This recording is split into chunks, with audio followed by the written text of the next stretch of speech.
Hi friends, आज हम बच्चों के विरुद्ध होने वाले अपराधों से संबंधित एक अधिनियम के बारे में काफ़ी डिटेल से चर्चा करेंगे। आप हमारे साथ बने रहेंगे तो आपको इसके बारे में काफ़ी अच्छी जानकारी होगी। अधिनियम का नाम है लैंगिक अपराधों से बालकों का संरक्षण अधिनियम 2012, जिसे शॉर्ट में कहते हैं पॉक्सो एक्ट, जिसे अंग्रेजी में कहेंगे prevention of children from sexual offences act 2012। तो इसके बारे में चर्चा करते हैं। भारत में बच्चों के विरुद्ध होने वाले जो यौन अपराध हैं उनकी क्या है गंभीरता से निपटने के लिए यह विशिष्ट, व्यापक और कठोर कानून है। जो हमारा पॉक्सो अधिनियम है, पॉक्सो कानून है, ये क्या है, बहुत ही व्यापक है, बहुत ही कठोर कानून है। यह अधिनियम क्या लैंगिक रूप से तटस्थ है, मतलब लड़के और लड़कियां दोनों को बराबरी रूप से कवर करता है। अर्थात यह बालक और बालिका दोनों को समान रूप से संरक्षण प्रदान करता है। बात करें अधिनियम की या कानून की, कानून क्या कहता है।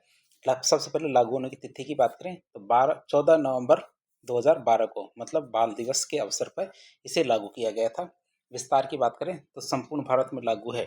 मतलब पहले यह 370 धारा हटने से पहले जम्मू कश्मीर में लागू नहीं होता था, लेकिन वर्तमान में मतलब 2019 के बाद से पूरे भारत में जम्मू कश्मीर को मिलाकर समान रूप से लागू है।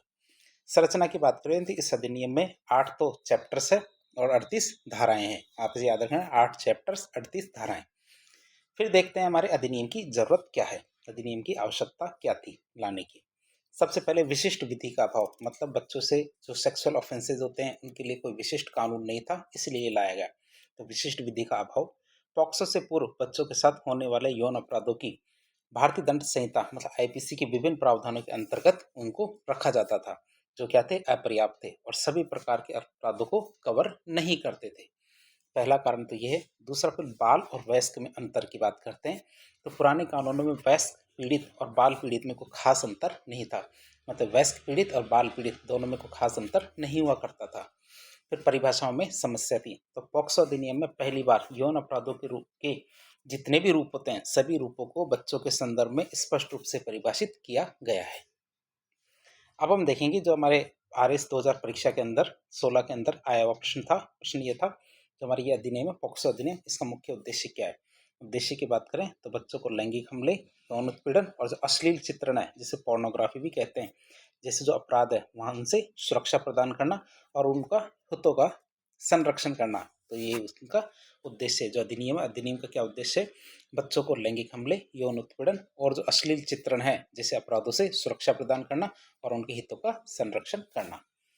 धारा 2 की बात करते हैं। जितने भी हमारे अधिनियम होते हैं, अधिनियम की धारा 2 में क्या आता है, परिभाषाओं से संबंधित होता है। यदि आपसे परिभाषा पूछी जाए तो आपको ये बताना है धारा 2 के अनुसार परिभाषा ये है। सबसे पहले आता है बालक। बालक क्या होता है, हमारे RS 2016 के अंदर ये प्रश्न भी आया हुआ है, बालक की परिभाषा क्या है इस अधिनियम या पॉक्सो अधिनियम के अनुसार। तो धारा 2D के अनुसार बालक अर्थात ऐसा कोई भी व्यक्ति जिसकी आयु 18 साल से कम है, वो सभी बालक की कैटेगरी में आएंगे। और ये कानून क्या लड़के और लड़कियां दोनों पर समान रूप से लागू होता है। महत्वपूर्ण विधिक सिद्धांत की बात करें कि मतलब आरोप लगा दिया है, मतलब किसी भी व्यक्ति ने 18 साल से कम उम्र के लड़के या लड़की के साथ किसी भी तरह का सेक्सुअल ऑफेंस किया है तो उसमें सबूत क्या होगा, सबूत का मतलब साक्ष्य क्या होगा। तो साक्ष्य के भार की बात करें, बर्डन ऑफ प्रूफ, कि सबूत क्या होगा और कौन देगा। तो पॉक्सो अधिनियम की धारा 29 और धारा 30 के अनुसार क्या, धारा 29 और धारा 30 के अनुसार इसमें साक्ष्य का भार अभियुक्त पर होता है। कि मतलब बच्चे ने तो अब क्या आरोप लगा दिया कि इस बंदे ने क्या है मेरे साथ सेक्सुअल ऑफेंस किया है। अब यदि क्या है उस व्यक्ति को बचना है, अपने आप को निर्दोष साबित करना है, तो ये उस व्यक्ति की जिम्मेदारी होगी सबूत जुटाने की कि भाई मैंने ये वाला काम नहीं किया है। अर्थात एक बार जब अपराध दर्ज हो जाता है तो न्यायालय यह मानकर चलता है कि अभियुक्त दोषी है, जिस पे आरोप लगाया गया है वह दोषी है, शुरू से ही ये माना जाता है। और अभियुक्त को स्वयं ही निर्दोष साबित करना पड़ेगा खुद को। ये सामान्य आपराधिक कानूनों में ऐसा नहीं होता, जहाँ अभियोजन को अपराध साबित करना होता था। सामान्य कानूनों में तो क्या होता है, एक बार आरोप लगा दिया जाता है तो जो आरोप लगा रहा है उसको सिद्ध करना पड़ता है कि भाई ये सामने वाला अपराधी है। लेकिन पॉक्सो कानून में इसका उल्टा होता है, एक बार आरोप लग गया तो शुरू से उसे दोषी माना जाएगा और जिस पे आरोप लगाया गया है ये उसी की जिम्मेदारी है कि वो खुद को निर्दोष साबित करे। इसे हम कहते हैं साक्ष्य का भार या बर्डन ऑफ प्रूफ। अब बात करेंगे इस पॉक्सो अधिनियम के अंतर्गत जो अपराध है उनका वर्गीकरण और उनके संबंधित कौन कौन सी सजाएं होती है। तो इस अधिनियम में अपराधों को उनकी गंभीरता के आधार पर बांटा गया है। कौन कौन से देखें तो भारत सरकार के द्वारा 2019 में इसमें कई संशोधन किए गए और उसके बाद कई अपराधों को मृत्युदंड और कठोर कारावास के प्रावधानों में शामिल कर लिया गया। अब देखते हैं इसके बारे में। तो धारा 3 की बात करें, धारा 3 में क्या बताया गया है? धारा 3 में बताया गया प्रवेशन लैंगिक हमला, मतलब पेनेट्रेटिव जो सेक्सुअल असॉल्ट होता है उसकी बात करें तो लैंगिक आशय से मतलब है बालक के शरीर के किसी भी भाग में किसी अंग या वस्तु का प्रवेश कराना इसके अंदर गिना जाता है। धारा 3 के अंदर क्या होता है? प्रवेशन लैंगिक हमला, मतलब जो बालक है उसके शरीर में कि किसी भी भाग में कोई अंग या फिर वस्तु का प्रवेश कराया जा रहा है, उसे हम धारा 3 के अंदर लेंगे। धारा 4 में ये होता है, जैसे पहले तो जो अपराध है उसके बारे में बताएंगे, उसके अगली धारा में उस अपराध की सजा बताते हैं। ये आप याद रखेंगे, इसके अंतर्गत पहले तो अपराध, फिर अगले धारा में उस अपराध की सजा। तो धारा 4 में क्या बताया गया कि धारा 3 के आधार पर न्यूनतम 10 वर्ष का कठोर कारावास और जो आजीवन कारावास तक जा सकता है। मतलब 10 वर्ष का कठोर कारावास तो देते हैं। यदि कठोर ऑफेंस हुआ है, सेक्सुअल ऑफेंस हुआ है, यदि कठोरता से हुआ है तो इसको आजीवन कारावास तक भी ले जाया जा सकता है, मतलब जीवन के अंत तक ले जाया जा सकता है और जुर्माना तो साथ में है ही। तो धारा 3 क्या कहती है? प्रवेशन लैंगिक हमला, मतलब पेनेट्रेटिव सेक्सुअल ऑफेंस के अंदर गिना जाता है। धारा 5 की बात करें, धारा 5 कहती है गुरुतर प्रवेशन लैंगिक हमला। क्या? गुरुतर प्रवेशन लैंगिक हमला, मतलब ये जो अपराध किया जा रहा है इसको गुरुतर मतलब एग्रीगेटेड माना जाता है, मतलब बहुत ही भयंकर माना जाएगा। क्यों? क्योंकि वह एक ऐसे व्यक्ति के द्वारा किया जाता है, यदि गलती से यदि ऐसे व्यक्ति के द्वारा किया गया है जिसकी जिम्मेदारी थी कि इन अपराधों को रोका जाए, तो ये क्या गुरुतर हो जाता है, एग्रीवेटेड हो जाएगा। बात करें इसकी तो एग्रीवेटेड पेनेट्रेटिव सेक्सुअल असॉल्ट की बात करें, जब अपराध किसी विश्वास पात्र या फिर अथॉरिटी के द्वारा किया जाता है, जैसे हमारे पुलिस अधिकारी, सशस्त्र बल, लोक सेवक, संरक्षण अधिकारी, रिश्तेदार, शिक्षक, डॉक्टर, या बालक गर्भवती हो जाए, ठीक है, या जो लड़की है वो गर्भवती हो जाए और उसे गंभीर चोटें पहुंचे, तो हम क्या बोलेंगे? उसे गुरुतर प्रवेशन लैंगिक हमले के अंदर गिनेंगे, मतलब इनके द्वारा किया जाता है। तो पेनेट्रेटिव तो हमने देख लिया था। पेनेट्रेटिव का मतलब किसी भी बालक के शरीर के किसी अंग में वस्तु या अंग का प्रवेश कराया जाता है, वो तो बात तो इसमें है ही। वेल, प्रवेशन लैंगिक हमला में ये बात तो है, प्रवेश कराने वाली बात तो है ही, लेकिन गुरुतर क्यों जोड़ा गया है? क्योंकि ये किसके द्वारा किया जा रहा है? किसी विश्वास पात्र अथॉरिटी के द्वारा किया जा रहा है, जिसकी जिम्मेदारी थी कि ये अपराध रुके, और वही अपराध कर रहा है तो ये और भी ज़्यादा एग्रीवेटेड हो जाता है, मतलब और भी भयंकर हो जाता है। हमने उदाहरण देख लिए थे कौन कौन है, जैसे पुलिस अधिकारी, सशस्त्र बल, लोक सेवक, संरक्षण अधिकारी, कोई रिश्तेदार है, शिक्षक है, डॉक्टर है, या फिर जो बालिका के साथ किया गया है और बालिका गर्भवती हो जाए, उसको शारीरिक रूप से बहुत सारी चोटें आ रही है, तो ये क्या एग्रीवेटेड माना जाएगा। अब बात करें इसकी, तो इसकी क्या सजा होगी धारा 6 में? तो धारा 5 के आधार पर न्यूनतम 20 वर्ष का कठोर कारावास, जो हमारे आजीवन कारावास या फिर मृत्युदंड तक भी इसको बढ़ाया जा सकता है। पहले मृत्युदंड का प्रावधान इसमें नहीं था, लेकिन अब मृत्युदंड का प्रावधान इसमें डाला गया है। फिर धारा 7 की बात करें, धारा 7 में लैंगिक हमला आता है, सेक्सुअल असॉल्ट आता है। लैंगिक आशय से मतलब कि कुछ भी बालक के शरीर में प्रवेश नहीं कराया गया। आप इसे याद रखेंगे, लैंगिक हमले में प्रवेशन नहीं है, ये ध्यान रखना, प्रवेशन के बिना शरीर के किसी भी अंग में कोई भी चीज, वस्तु या कोई भी अंग प्रवेश नहीं कराया गया है। इसके अलावा बिना बालक के जो निजी अंग है, जैसे योनि है, लिंग है, गुदा है, स्तन है, इनको स्पर्श किया जाता है या फिर स्पर्श करवाया जाता है, या तो स्पर्श करने के लिए कहा जाता है कि भैया बच्चे को कि तुम मेरे स्पर्श करो, या फिर ये कहा जाता, या फिर उसके स्पर्श किया जाता है, इसमें कोई भी प्रवेशन नहीं हुआ है, तो उसे हम सेक्सुअल असॉल्ट या फिर लैंगिक हमला कहेंगे, और ये धारा 7 के अंदर गिना जाएगा। धारा 8 की बात करें, धारा 7 के आधार पर न्यूनतम 3 वर्ष से 5 वर्ष तक का कठोर कारावास और जुर्माना हो सकता है। धारा 9 की बात करें, धारा 9 क्या कहती है कि गुरुतर लैंगिक हमला, इसमें भी क्या प्रवेशन नहीं है, लेकिन किसके द्वारा किया गया है? गुरुतर मतलब एग्रीवेटेड के द्वारा किया गया है, मतलब ऐसे व्यक्ति के द्वारा या ऐसी संस्था के द्वारा किया गया है, या ऐसे प्राधिकारी के द्वारा किया गया है जिसकी जिम्मेदारी थी कि ये रुके, तो ये और भी ज़्यादा भयंकर हो जाता है। जब लैंगिक हमला बिना प्रवेशन के बात करें, लैंगिक हमला जिसमें किसी भी तरह का कोई प्रवेश नहीं कराया गया है, किसी पुलिस अधिकारी, लोक सेवक, डॉक्टर, इनके द्वारा कराया जाता है, जो हम धारा 5 में जिसकी बात कर ली थी, तो उसकी बात कर रहे हैं गुरुतर लैंगिक हमला, जिसमें प्रवेशन नहीं हुआ है, केवल टच करने की बात है। टच किया तो खुद के टच करने के लिए कह रहे हैं या खुद टच कर रहा है। फिर धारा 10 की बात करते हैं। धारा 10 में क्या आता है, धारा 9 के आधार पर न्यूनतम 5 वर्ष से 7 वर्ष तक का कठोर कारावास या फिर जुर्माना लगाया जा सकता है। धारा 11 क्या कहती है, ये तो आप समझ गए होंगे कि सबसे पहले जैसे धारा 9 है उसमें अपराध बताया, धारा 10 में क्या है उसकी सजा बताई गई। उसी प्रकार धारा 11 है उसमें फिर अपराध बताएंगे। बात करें धारा 11 क्या कहती है, यौन उत्पीड़न सेक्सुअल हरासमेंट की बात करें तो जब कोई व्यक्ति लैंगिक आशय से, मतलब लैंगिक आशय से क्या करता है, बालक के प्रति कोई अवांछनीय कृत्य करता है, मतलब ऐसा काम करता है जिसमें क्या लैंगिक आशय से करता है, लेकिन जैसे घूरना, इस तरह से घूरना जो लैंगिक आशय प्रतीत होता है, बच्चे का पीछा करता है, अश्लील अश्लील इशारे करता है, अश्लील तस्वीरें दिखाता है, बालक की निजता का उल्लंघन करता है, उसे जो कपड़े बदलते या फिर ऐसी स्थिति में देखने का प्रयास करता है जिससे वो उसकी निजता का हनन हो, तो इसे हम यौन उत्पीड़न या सेक्सुअल हरासमेंट कहेंगे।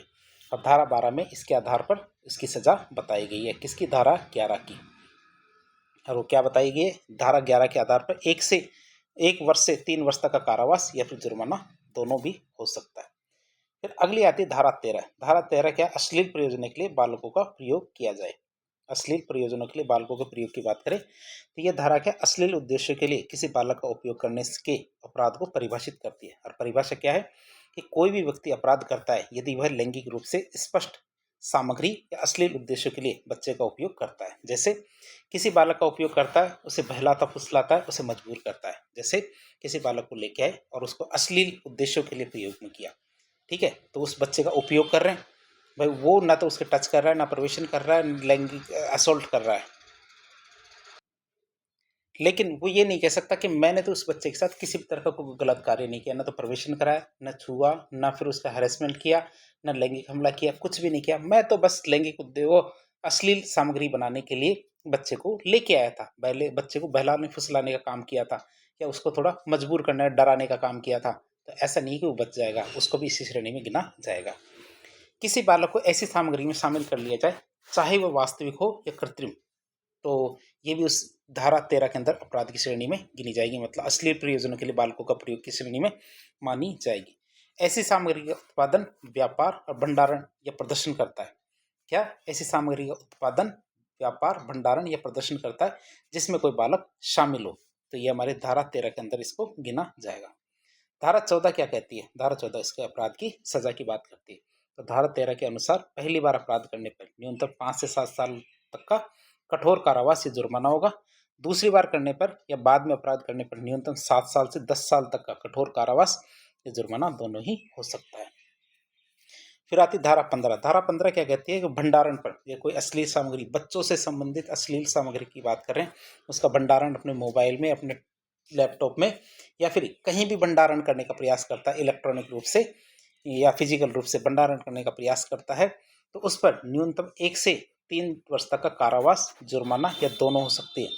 ठीक है, पहली बार करने पे और उत्पादन करने पे तो कठोर सजा है ही, मतलब किसी बच्चे की जो सेक्सुअल एक्टिविटीज़ की वीडियो पोर्नोग्राफी करने का प्रयास करते हैं तो उत्पादन मतलब बनाने पे तो इसके ऊपर कठोर सजा मिलेगी, लेकिन भंडारण पर तो केवल कम सजा है, कम भी कितनी, 1 वर्ष से 3 वर्ष तक का कारावास, जुर्माना ये दोनों हो सकता है। भंडारण पे, उत्पादन पे ज़्यादा सजा मिलेगी।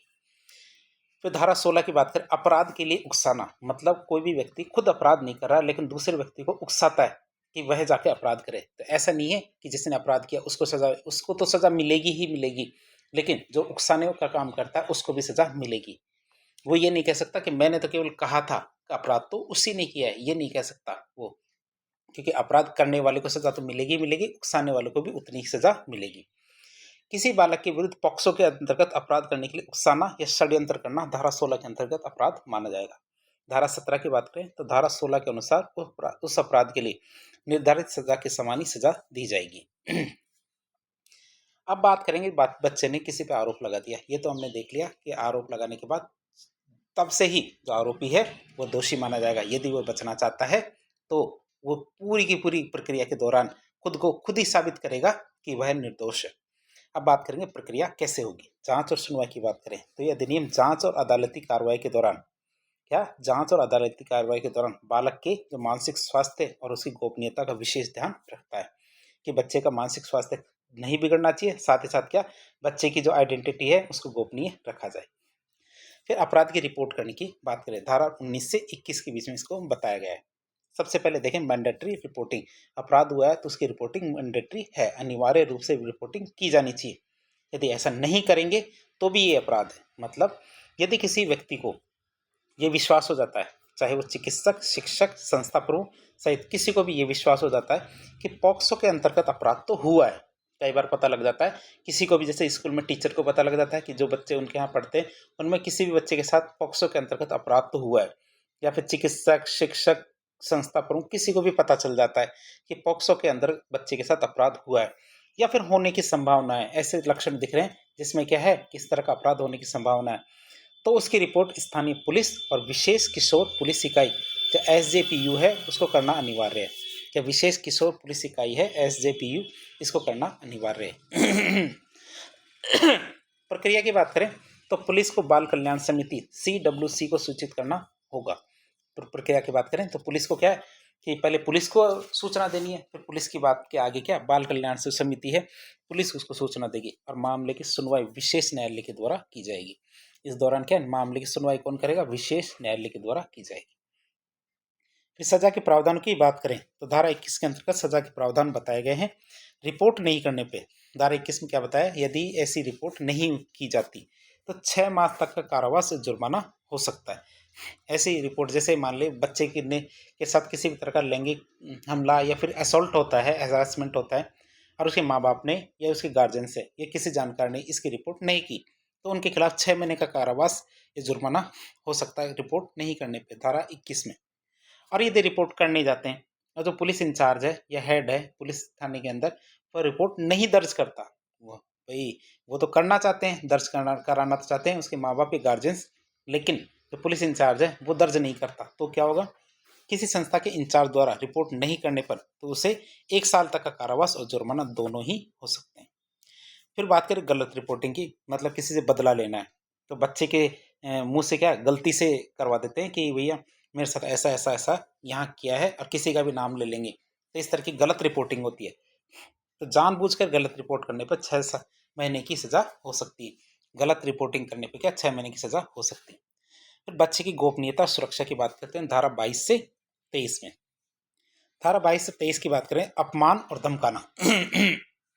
अपमान या धमकाने की बात करें धारा 22 के अंतर्गत, तो बालक या उसके परिवार को अपमानित करने, धमकाने या बदनाम करने पर 6 महीने का कारावास हो सकता है। यदि कोई भी व्यक्ति, जो बच्चा है जिसके साथ ये अनहोनी घटना हुई है, तो उसको या उसके परिवार को अपमानित करता है कि देखो अरे तुम्हारे बच्चे के साथ कैसी कैसी घटनाएं हो रही हैं, इस तरह से अपमानित करते हैं, या फिर धमकाने का प्रयास किया जाता है, जिसने शिकायत की है जिसके खिलाफ वो धमकाता है कि नहीं तुम तुम्हारी शिकायत को वापस ले लो, या फिर बदनाम करने की कोशिश करते हैं, तो 6 महीने का कारावास हो सकता है। इस मामले में मीडिया पर पूरी तरह से प्रतिबंध लगाया गया धारा 23 के अंतर्गत। मीडिया अपराध से संबंधित कोई भी रिपोर्ट नहीं छापेगा, अपराध से संबंधित कोई भी रिपोर्ट नहीं छापेगा, न ही बालक की पहचान, मतलब नाम, पता, फोटो, स्कूल, कुछ भी नहीं बताएगा कि बच्चा कहाँ कौन से स्कूल में पढ़ता है, नाम क्या है, उम्र क्या है, फोटो क्या है, कुछ भी नहीं बताएंगे मीडिया के माध्यम से। यह केवल विशेष न्यायालय की अनुमति से ही संभव है कि यदि मीडिया इन चीज़ों को छापना चाहता है तो विशेष न्यायालय की अनुमति चाहिए, और यदि उसका उल्लंघन करता मीडिया, अखबार या फिर टीवी, तो उसे 6 माह से 1 साल की सजा होगी। अब बात करेंगे बच्चों से कैसे बात की जाए, पता कैसे चलेगा कि उसके बच्चे के साथ गलत हुआ है या नहीं, तो उससे बातचीत करने के लिए उसका स्टेटमेंट लेना जरूरी है। बच्चे का क्या है, स्टेटमेंट लेना जरूरी है। मतलब बालक का कथन अभिलेखित करना, मतलब धारा 24-25 के अंतर्गत क्या है, बालक का कथन अभिलेखित किया जाता है। तो धारा 24 क्या कहती है, पुलिस के समक्ष ही ये होगा। बालक का कथन उसके निवास स्थान पे, बच्चे को थाने में नहीं बुलाया जाएगा बल्कि थानेदार ही घर जाएगा। तो बालक का कथन उसके निवास स्थान पे, अधिमानतः महिला सब इंस्पेक्टर के द्वारा, मतलब जहां तक संभव हो किसके द्वारा लिया जाएगा, बयान महिला सब इंस्पेक्टर के द्वारा लिया जाएगा। और महिला सब इंस्पेक्टर भी कैसी होगी, बिना वर्दी में। ये याद रखना कि बिना वर्दी के अंदर महिला सब इंस्पेक्टर होगी, कम से कम महिला सब इंस्पेक्टर तो होनी ही होनी चाहिए, और वो भी क्या, बच्चे के निवास स्थान पे स्टेटमेंट लेगी। बालक को पुलिस स्टेशन में लॉकअप नहीं किया जा सकता, मतलब वहां पे बुला के रोका नहीं जा सकता कि तुम रुको और अपना बयान दे के जाना, ऐसा नहीं किया जा सकता। धारा 25 की बात करें, मजिस्ट्रेट के सामने, तो मजिस्ट्रेट के द्वारा कथन CRPC के अंतर्गत अभिलेखित किया जाएगा। ठीक है, मजिस्ट्रेट जब वहां यदि मौजूद हो तो मजिस्ट्रेट जो अभिलेखित करेगा, मतलब जो स्टेटमेंट लेगा उसको क्या है सीआरपीसी के अंतर्गत अभिलेखित किया जाएगा। इसकी एक प्रति क्या बालक के माता पिता को दे दी जाएगी कि क्या स्टेटमेंट लिया है और हमने क्या दर्ज किया है, ये सब क्या है, इसकी एक कॉपी माता पिता को भी दे देंगे। अब जरूरत पड़ेगी, जैसे बच्चे के साथ बहुत ज़्यादा असोल्ट हो गया, उसको चिकित्सकीय जांच की ज़रूरत है, तो चिकित्सकीय जांच या चिकित्सकीय परीक्षा की बात करें, मेडिकल टेस्ट की, तो चिकित्सकीय परीक्षा बालक के माता पिता की उपस्थिति में ही की जाएगी। जैसे मजिस्ट्रेट कहता है कि बच्चे की जांच करवाई जाए मेडिकल रूप में, तो मेडिकली जांच के दौरान क्या माता पिता उस समय वहाँ पे उपलब्ध होने चाहिए, वहाँ उपस्थित होने चाहिए जांच के दौरान। यार यदि पीड़ित बालिका है, लड़की है, तो ये जांच के अनिवार्य रूप से महिला डॉक्टर के द्वारा ही की जाएगी। किसके द्वारा की जाएगी? महिला डॉक्टर के द्वारा ही ये जांच की जाएगी। तो विशेष न्यायालय और न्यायिक प्रक्रिया की बात करें तो 28 से 37 के बीच में आता है। तो इस मामले की कार्रवाई के लिए त्वरित न्याय सुनिश्चित करने के लिए विशेष अदालतें और बाल अनुकूल प्रक्रियाओं का प्रावधान किया गया है। क्या? बाल अनुकूल प्रक्रियाओं का प्रावधान किया गया है, साथ ही साथ विशेष अदालतों का भी प्रावधान है। बात करें विशेष अदालत की, विशेष न्यायालय की धारा 28 में और लोक अभियोजक की धारा 32 के अंदर, तो राज्य सरकार उच्च न्यायालय के मुख्य न्यायाधीश से परामर्श करके, या राज्य सरकार क्या करेगी, हाई कोर्ट का जो मुख्य न्यायाधीश चीफ जस्टिस है उनके परामर्श से हर जिले में सेशन न्यायालय को, जो सेशन न्यायालय होता है सेशन कोर्ट, उसको विशेष न्यायालय स्पेशल कोर्ट के रूप में अधिसूचित कर देगी। राज्य सरकार इन मामलों के लिए विशेष लोक अभियोजक, जो पब्लिक स्पेशल पब्लिक प्रोसिक्यूटर है, उनकी नियुक्ति भी करेगी। फिर बाल अनुकूलित न्यायिक प्रक्रिया की बात करें, धारा 33 और धारा 37 की, तो न्यायालय का जो वातावरण होगा बालक के लिए मित्रतापूर्वक होगा। न्यायालय का जो वातावरण होगा वो कैसा होगा? बालक के लिए मित्रतापूर्वक होगा। माता पिता या अभिभावक को क्या है, न्यायालय में उपस्थित होने की अनुमति होगी कि माता पिता या फिर जो उसका गार्जियंस है, अभिभावक है, वो कोर्ट में उपस्थित होगा। बालक को बार बार न्यायालय में उपस्थित नहीं होना होगा, मतलब एक बार स्टेटमेंट ले लिया, एक दो बार बुला लिया, उसके बाद बालक को बार बार कोर्ट में नहीं बुलाया जाएगा। न ही उससे अभियुक्त या वकील सीधे प्रश्न पूछेगा, वो भी कैसे? आक्रामक। क्या? वकील क्या आक्रामक सवाल नहीं पूछ सकता, जैसे हम टीवी में देखते हैं कि न्यायालय बालक की गोपनीयता सुनिश्चित करेगा। न्यायालय क्या करेगा? जो बच्चा है तो बच्चे की गोपनीयता को सुनिश्चित करेगा कि गोपनीय रहे सब चीज़ें। न्यायालय अभियुक्त को बालक पर किए गए मानसिक और शारीरिक आघात के लिए प्रतिकर, मतलब कंपेंसेशन का भुगतान करने का भी आदेश दे सकता है, कि जिसके खिलाफ आदेश या आरोप है उसे कह सकता है कि बच्चे के साथ मानसिक और शारीरिक नुकसान हुआ है, इसके लिए वो कंपेंसेशन या पैसा दे। बात करें धारा 37 की, धारा 37 साफ साफ कहती है कि सारी की सारी कार्रवाई बंद कमरे में होगी। क्या पूछा गया, क्या कहा गया? ये सारे के सारे काम क्या? बंद कमरे में सारी की सारी कार्रवाई होगी। कार्रवाई की समय सीमा की बात करें, धारा 35 के अंतर्गत साक्ष्य, मतलब जो सबूत है, बालक से रिपोर्ट दर्ज करने के 30 दिनों के भीतर भीतर ले लिए जाएंगे।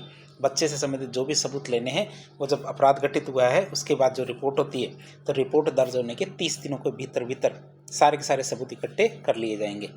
विशेष न्यायालय क्या अपराध का संज्ञान लिए जाने की तिथि से, कि जब से पता चल गया है कि अपराध हो गया है, उस तिथि से 1 वर्ष के भीतर भीतर ट्रायल को पूरा कर देगा। जो विशेष न्यायालय है, जो कोर्ट बनाए गए हैं सेशन कोर्ट, वो क्या करेगा? जब से अपराध संज्ञान में आ गया, पता चल गया, रिपोर्ट दर्ज हो गई, तो रिपोर्ट दर्ज होने की तिथि से 1 वर्ष के भीतर भीतर पूरा का पूरा विचार या ट्रायल को पूरा करेगा। फिर कार्यान्वयन और समीक्षा की बात करें, जिम्मेदारी किसकी है? तो राष्ट्रीय बाल अधिकार संरक्षण आयोग NCPCR और राज्य बाल अधिकार संरक्षण आयोग SCPCR को इस अधिनियम के क्रियान्वयन की जिम्मेदारी दी गई है कि ये कानून ठीक तरह से लागू हो रहा है या नहीं, इसकी निगरानी की जिम्मेदारी किसे दी गई है? सेंटर पे तुम्हारे NCPCR और स्टेट में हमारे SCPCR को दी गई है। अब बात करें सरकार के इसके लिए क्या कर्तव्य हैं, तो केंद्र और राज्य सरकारें मीडिया के द्वारा लोगों को इस अधिनियम की जानकारी देगी, मतलब सुग्राहीकरण की बात कही गई है कि लोगों को इस अधिनियम के बारे में पता होना चाहिए। अधिनियम तो हो गया पूरा, अब इसकी समीक्षा कर लेते हैं, क्या अच्छाई है क्या बुराई है।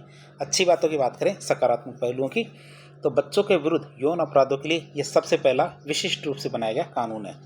अपराधों की व्यापक परिभाषा दी गई है, कठोर सजा का प्रावधान भी किया गया है। लैंगिक रूप से तटस्थ है, मतलब लड़के और लड़कियों को अलग अलग नहीं माना गया है, एक ही माना गया है। साक्ष्यों का भार ये अभियुक्त पे रखा गया है, मतलब अभियुक्त ही तय करेगा कि वो दोषी है या नहीं, इसके सबूत कौन जुटाएगा? अभियुक्त खुद जुटाएगा, जो अपराध सिद्ध करने में सहायक है। अपराध की रिपोर्ट करना अनिवार्य है, नहीं तो 6 महीने की जेल हो सकती है। गोपनीयता और बाल अनुकूल जो न्यायिक प्रक्रिया है उसको अपनाया गया है, मतलब घर पर ही कथन लिया जा रहा है, बिना वर्दी के पुलिस आ रही है, तो इससे क्या कहते हैं, बाल अनुकूल न्यायिक प्रक्रिया। ये त्वरित न्याय के लिए विशेष अदालतें बनाई गई है और उसका भी समय सीमा तय की गई है। जैसे पूरी का पूरा ट्रायल क्या है, 1 साल के अंदर अंदर हो जाना चाहिए, 30 दिन के अंदर अंदर साक्ष्य इकट्ठे कर लिए जाने चाहिए, तो इस तरह समय सीमा तय की गई है। फिर पॉक्सो बॉक्स ऑनलाइन की बात करें तो इस तरह का एक ऑनलाइन सुविधा पोर्टल बनाया गया जिस पर रिपोर्ट दर्ज की जा सकती है। इस तरह इस अधिनियम संबंधित बहुत सारी अच्छी बातें हैं। बात करें इसकी कमियों की, नकारात्मक पहलुओं की, और इसमें कौन कौन सी चुनौतियाँ उस बात करें। सबसे पहले देखें अत्यधिक कार्यभार। सेशन कोर्ट को विशेष न्यायालय बनाया जाता है। राज्य सरकार के द्वारा क्या, जो चीफ जस्टिस है हाई कोर्ट का, उससे बात करके सेशन कोर्ट को विशेष न्यायालय बना दिया जाता है, जिसके पास पहले से बहुत सारे मामले जो पेंडिंग पड़े हैं, अधिभार है, जिससे क्या समय का जो मामला है उसको 1 साल का समय दिया जाता है, तो 1 साल में निपटान करना थोड़ा मुश्किल पड़ता है।